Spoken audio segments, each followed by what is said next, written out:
Hey yo, what is up guys, this is Naveen. Welcome back to my channel, and today we are gonna solve the relativity problem. So without wasting any time, let's get into a video. But wait, if you're new to this channel, please make sure to subscribe my channel and hit that bell notification icon so that you can get notified for my upcoming amazing videos. So let's dive into the video.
So guys, as you can see, our code has successfully submitted, and that is it for this video. I hope you like this video. If you do, please make sure to hit that like button, and if you have any queries related to this problem, please let me know in the comment section or DM me in the Instagram.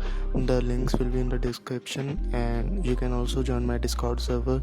The links will be also in the description.